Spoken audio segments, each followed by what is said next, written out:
ধন্যবাদ। হয়েছি সারা দেশব্যাপী যে ভয়ঙ্কর নারী ও শিশু নির্যাতন, ধর্ষণ এর প্রতিবাদে আমি প্রথমেই জুলাই গণ অভ্যুত্থানে জুলাই গণ অভ্যুত্থানের দগদগে ঘা এখনো জল জল করছে আমাদের বুকে। এখানে আমাদের জুলাই গণ অভ্যুত্থানে যে শহীদদের মায়েরা, তাদের আহাজারি এখনো আমাদের বুকে যন্ত্রণা দিচ্ছে, আমাদের কানে ভেসে আসছে তাদের আহাজারি। এখানে যারা জুলাই গণ অভ্যুত্থানে আহত, তাদের আত্মনাদ নিয়ে আমরা এখানে যন্ত্রণার মধ্যে রেখে আছি। গণহত্যাকারী ফ্যাসিস্ট হাসিনাকে আমরা 5 আগস্ট এই দেশ থেকে উচ্ছেদ করেছি, এই দেশ থেকে আমরা তাড়িয়েছি। কিন্তু বন্ধুগণ, আমাদের লড়াই এখনো শেষ হয়ে যায়নি, আমাদের লড়াই জারি রয়েছে। আমাদের লড়াই সেই সমাজের জন্য, সেই সমাজ প্রতিষ্ঠার লক্ষ্যে জারি রয়েছে, যে সমাজে গণ অভ্যুত্থানের কয়েক মাস পরেই এইভাবে নারী ও শিশুদের উপর ধর্ষণ, নিপীড়ন, নির্যাতন নিয়ে প্রতিবাদে আমাদের প্রেস ক্লাবের সামনে দাঁড়াতে হবে না। এই জুলাই গণ অভ্যুত্থানের বেশ কয়েকটি ট্রিগার পয়েন্ট ছিল। আমরা দেখেছি ঢাকা বিশ্ববিদ্যালয়ে যখন আমাদের নারী শিক্ষার্থীদের প্রতিরোধে এখানে পেটুয়া বাহিনী, ছাত্রলীগ যেভাবে হামলা করেছে, যেভাবে নির্মমভাবে হামলা করেছিল, সেই হামলা পুরো দেশের গণতান্ত্রিক চেতনা সম্পন্ন মানুষের বুকে যন্ত্রণা দিয়েছে। তারা জেগে উঠেছিল। একইভাবে আমরা দেখি জাহাঙ্গীরনগর বিশ্ববিদ্যালয়ের একজন শিক্ষার্থী হিসেবে আমি দেখেছি সেখানে আন্দোলনরত শিক্ষার্থীদের মিছিলের উপর পেটুয়া বাহিনী, ছাত্রলীগ কিভাবে হামলা করেছে, এবং সেই হামলায় তার পরবর্তীতে বিসির বাসভবনে তারা আটক করে রাখা হয় এবং তাদেরকে হামলা করার পায়তারা শুরু করে। সেইখানে এক নারী শিক্ষার্থীর ফেসবুক লাইভে আমরা দেখতে পেয়েছি কিভাবে এইখানে ভয়ঙ্কর ভাবে তাদেরকে সেখানে বন্ধ করে নির্যাতন চালানো হচ্ছিল। এবং সেই ফেসবুক লাইভ দেখে আমি দেখেছি আবাসিক হলগুলো থেকে কাতারে কাতারে এখানে শিক্ষার্থীরা নেমে এসেছে তাদের উদ্ধারে এবং তাদেরকে তাদের পাশে দাঁড়িয়েছে, তাদের সংগ্রামে, তাদের আন্দোলনে অংশগ্রহণ করেছে। এবং তার ফলশ্রুতিতে আমরা পরে দেখেছি কিভাবে ছাত্রলীগের 16 বছরের যে তাবেদারি, যে 16 বছরের তাদের অবৈধ ঘাঁটি ভেঙে চুরে ধূলিসাৎ করে দিয়েছে আমরা দেখেছি। বন্ধুগণ, এখানে জুলাই গণ অভ্যুত্থানে অংশগ্রহণকারী নারীরা ছিল আমাদের প্রথম সারিতে। আমরা দেখেছি নারীদেরকে, সেই নারীদেরকে ভয় দেখিয়ে নিপীড়ন করে, নির্যাতন করে ঘরে বন্দি করে রাখা যাবে না। বন্ধুগণ, চাই এই রাষ্ট্রকে নারীদের সকল নিরাপত্তা নিশ্চিত করতে হবে।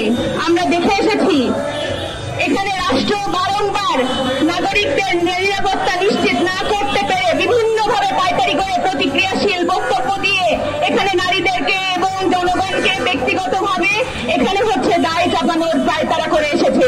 সেই পায়তারা তাদেরকে আর নারীদেরকে এখানে আনতে হবে।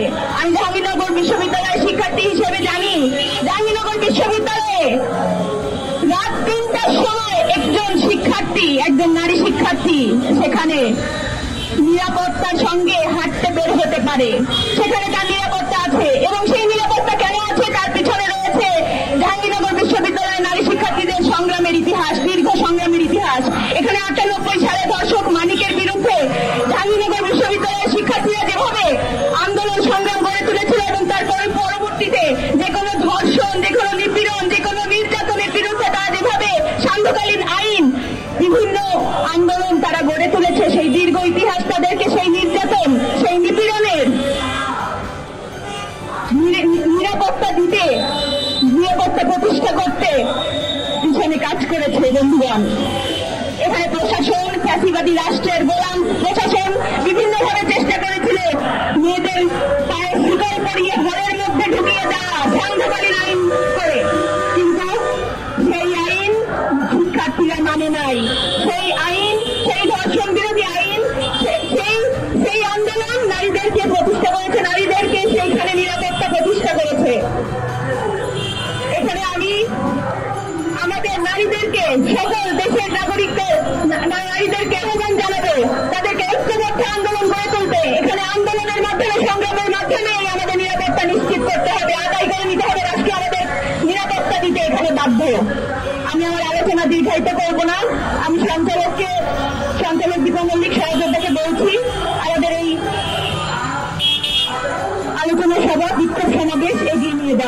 ধন্যবাদ। বন্ধুগণ, জীবনে যে একটা গণঅভ্যুত্থান হয়েছে ছাত্র শ্রমিক জনতা, সেখানে আপনারা সকলে দেখেছেন শুরু থেকে কিভাবে নারীরা ঢাকা সহ দেশের সকল রাজপথ কিভাবে কাটিয়ে বেরিয়েছে, কিভাবে তারা আওয়ামী লীগের যে 16 বছরের নির্যাতন নিপীড়ন তার চোখে আঙুল রেখে তারা মোকাবেলা করেছে, কিভাবে এখানে সামনের কাতারে দাঁড়িয়ে তারা ওই শত্রুদের মোকাবেলা করেছে। বন্ধুরা, আপনারা জানেন ঢাকা বিশ্ববিদ্যালয়ে 14 জুলাই রাতে কিভাবে হল থেকে তালা ভেঙে আমরা বেরিয়েছিলাম এবং বেরিয়ে আমরা রাজুতে এসেছিলাম। রাজুতে এসে আমরা বলেছিলাম যে আমাদেরকে রাজাকার উপাধি যে দেওয়া হয়েছে আমরা সেটা মানি না।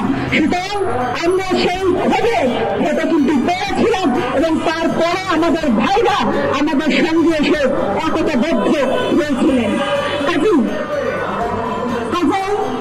আমরা এটা মনে করে দিতে চাই, আজকে যারা নারীদেরকে দমন করতে চান, আজকে যারা নারীদেরকে নিপীড়ন করছেন, আজকে যারা নারীদেরকে বিভিন্ন রকম এই যে নসিহত করার চেষ্টা করছেন, বিভিন্ন রকম খতিয়ে নেওয়ার চেষ্টা করছেন, তারা একটু মনে করে দেখুন যে আপনারা তখন কোথায় ছিলেন।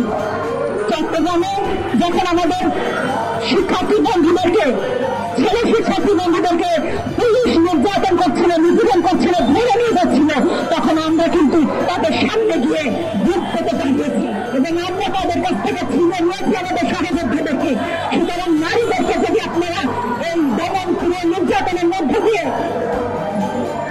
অক্ষুণ্ণ করে রাখতে চান তাহলে সেটা কখনোই সম্ভব হবে না।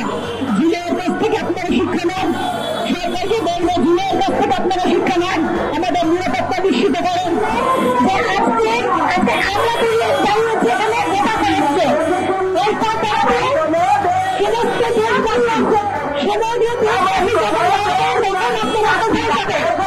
আপনাদেরকে হুঁশিয়ার করছি, আপনাদেরকে সাবধান করছি, আগে আপনারা মানুষ হয়ে আসেন।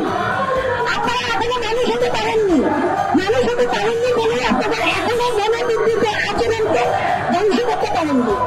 প্রথমে আপনারা মানুষ হয়ে আসেন, তারপর আপনারা প্রতিটা মানুষের নিরাপত্তা দিন, সেই সঙ্গে নারী ও শিশুদের নিরাপত্তা দিন। নারী ও শিশুরা আজকে যখন তখন যেখানে সেখানে ধর্ষিত হচ্ছে তারা মানসিকভাবে, দৈহিকভাবে ধর্ষিত হচ্ছে তারা আপনাদের চোখে চোখে। এই মনোবিকৃত আচরণ অবিলম্বে বন্ধ করুন। অবিলম্বে যদি বন্ধ করতে না পারেন তাহলে জুলাইয়ের গণ অভ্যুত্থানের মতন আপনাদেরকে আবার হুঁশিয়ার করছি, আবারও সাবধান করছি, যে কোনো সময় লকডাউন আবারও প্রবর্তিত হবে, আবারও প্রতিদিন প্রশাসন। সুতরাং আপনারা সাবধানে হুঁশিয়ার হন। ধন্যবাদ সবাইকে। বাংলাদেশ শ্রমিক শিবিরের পক্ষ থেকে সমাবেশ শুভেচ্ছা জানাচ্ছি। বাংলাদেশের নারীরা এই প্রথমবারের মতন নির্যাতিত হচ্ছেন, বিষয়টা এরকম নয়। বিগত 54 বছরের দেশ স্বাধীন হওয়ার পর কোন ধরনের শাসক গোষ্ঠী এখানে সমাজের যে অর্ধেক অংশ, মনুষ্য সমাজের যে অর্ধেক অংশ, তাদেরকে সঠিক নিরাপত্তা, তাদের সুস্বাস্থ্য চিকিৎসা কোনো কিছুরই ব্যবস্থা করতে পারেনি। অর্থনৈতিকভাবে তারা যেন স্বাবলম্বী না হতে পারেন বা তাদেরকে স্বাবলম্বী না করার যে প্রয়াস, সে প্রয়াস আজ বিরাজমান এবং এরই ধারাবাহিকতায় বিভিন্ন ধরনের কুপমণ্ডকতা এগুলো আজকে প্রশ্রয় পেয়ে আজকে এই জায়গায় অবস্থান করছে। কারণ শাসক গোষ্ঠী, বাংলাদেশের শাসক গোষ্ঠী গত 54 বছরে আমরা দেখেছি তারা বিভিন্নভাবে বিভিন্ন ধর্মকে তারা রাজনৈতিক উপকরণ হিসাবে তারা ব্যবহার করেছেন এবং সেই ব্যবহারের ধারাবাহিকতায় জুলাই গণঅভ্যুত্থানের পরে যে গণঅভ্যুত্থানের এদেশের জনগোষ্ঠীর অর্ধেকের যে বিশাল সংগ্রামী ভূমিকা ছিল সেই ভূমিকাকে খাটো করে দিয়ে এইখানে যারা অন্তর্বর্তীকালীন সরকার অবতীর্ণ হয়েছেন সেখানে আমরা শ্রমিক সংগঠনগুলো বা শ্রমিক প্রতিনিধি আমরা কিন্তু খুঁজে পাচ্ছি না। তো সেই শ্রমিক প্রতিনিধিদের, সেটা নারী বা পুরুষ যেই হোক, তাদের অনুপস্থিতি আজকে আমাদেরকে আবারও ভাবিয়ে তুলছে যে তাদের প্রতিনিধিত্ব করছেন এই অন্তর্বর্তীকালীন সরকার। এবং এর পাশাপাশি পার্শ্ববর্তী আরেকটি সাম্প্রদায়িক রাষ্ট্র ফ্যাসিস্ট রাষ্ট্রের প্ররোচনায় গত 16 বছর এখানে যেভাবে জনগণের উপর আক্রমণ এবং হামলা হয়েছে, সেই হামলা থেকে এদেশের নারীরাই মুক্তি পাননি এবং সেই ধারাবাহিকতা আজও বহাল রয়েছে। কখনো বা ধর্মের নামে, কখনো ধর্মের অপেক্ষায়, বা কখনো এদের শাসক গোষ্ঠীর রাজনৈতিক পরিচয়ে এখন এই ধরনের আক্রমণ পরিচালিত হচ্ছে। তবে এর বিরুদ্ধে সঠিকভাবে সাংস্কৃতিক লড়াই, অর্থনীতির লড়াই, সর্বোপরি রাজনৈতিক স্বাধীনতার যে লড়াই এদেশের শাসক শ্রেণীর বিরুদ্ধে এবং পার্শ্ববর্তী সাম্প্রদায়িক সাম্রাজ্যবাদী ভারতের বিরুদ্ধে যে লড়াইটি চলমান রয়েছে, এই লড়াইয়ের উপযুক্ত বিজয়ের মাধ্যমে এদেশের সংখ্যাগরিষ্ঠ জনগোষ্ঠী তথা শ্রমিক নির্মিত মানুষ, নারী পুরুষ নির্বিশেষে নিজের পায়ে দাঁড়াতে পারবে বলে আমরা বিশ্বাস রাখি। এবং সেই ধারাবাহিক সংগ্রামে আপনাদের অংশগ্রহণকে স্বাগত জানিয়ে আমি আমার বক্তব্য এখানে শেষ করছি। ধন্যবাদ। ঘুরে বেড়াচ্ছে আবুটা কিন্তু এই বক্তব্য, এরকম বক্তব্য শুধু কাউকে দেয়নি। উনি হচ্ছে রেগুলার, উনি রোজ এই ধরনের কথাবার্তা বলেন। শুধু উনি না, বিভিন্ন ওয়াজিয়ানরা, বেশিরভাগ ওয়াজিয়ানরা এই ধরনের কথাবার্তা বলেন।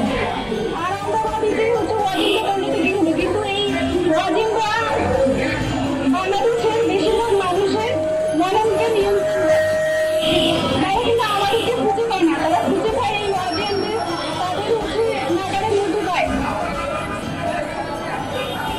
উনি বললেন যে মাহারাম ছাড়া যদি কোনো নারী বের হয় তাহলে সেই নারী যদি ধর্ষিত হয়, সেই নারীর দায়, সেই নারীর হচ্ছে, সেই নারীকেও হচ্ছে দায়িত্ব নিতে হবে। কেন? আমি যেখানে আসছি, আমি যে স্কুলে যাই, আমি যে কলেজে যাই, আমি যে ইউনিভার্সিটিতে যাই, আমার মহারাম পুরুষকে কি নিয়ে যেতে পারি? বর্তমান সমাজটা কোনো কি এরকম আছে? বর্তমান পুঁজিবাদী সমাজ ব্যবস্থায় একটা নারীর চাকরিও ইম্পর্টেন্ট। আর সেখানে উনি বলছেন যে মহারাম ছাড়া যদি কোনো নারী যায় তাহলে তাকে ধর্ষিত করা বাইরে, উনি রাইট দিচ্ছে। উনি বলতেছে যে কোনো নারী যদি মহারাম ছাড়া যায়, তোমার রাইট আছে তাকে ধর্ষিত করা। ব্যাপারটা এরকমই। শুধু আবুদাহ না, বিভিন্ন ওয়াজিয়ানরাই এ ধরনের কথাবার্তা বলে। তাদের নারী বিদ্বেষী বক্তব্য, তাদের নারী বিদ্বেষী বক্তব্যই তাদেরকে পপুলার করছে। তারা যদি বলে যে নারীরা হচ্ছে পর্দার মধ্যে থাকবে, সেই বক্তাই হচ্ছে পপুলার হয়ে যায় দুদিন পরে। তাহলে বাংলাদেশের মানুষদের মনন কিভাবে তৈরি হচ্ছে? তারা তো বলে না যে হচ্ছে তোমরা ভাই বোন যুদ্ধ করো না, তারা বলে না যে ঘুষ খায় না, সুদ খায় না, তারা তো বলে না যে লুটপাট করো না, তারা বলে না চিন্তাই করো না।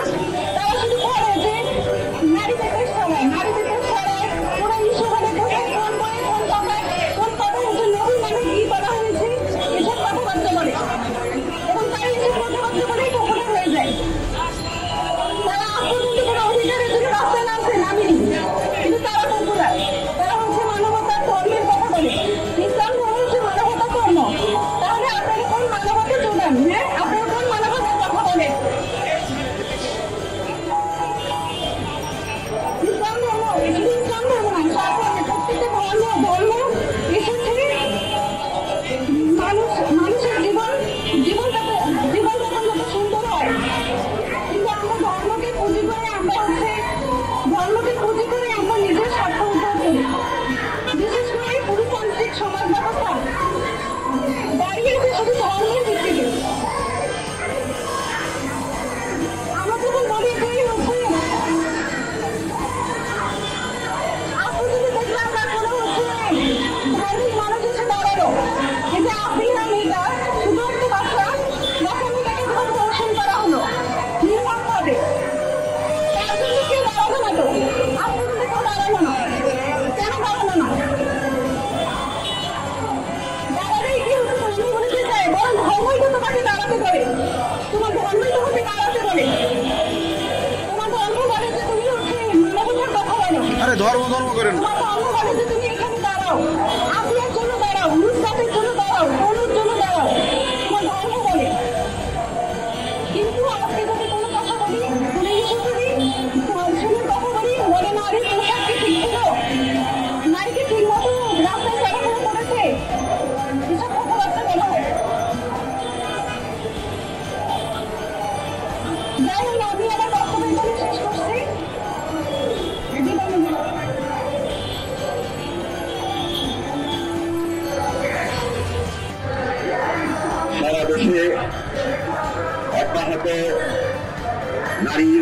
হেনস্থা, নির্যাতন, ধর্ষণের প্রতিবাদে আজকে জাতীয় মুক্তি কাউন্সিল গাড়িসেন যে বিক্ষোভ সমাবেশের আয়োজন করেছেন, এই বিক্ষোভ সমাবেশের সভাপতি, উপস্থিত বন্ধুগণ,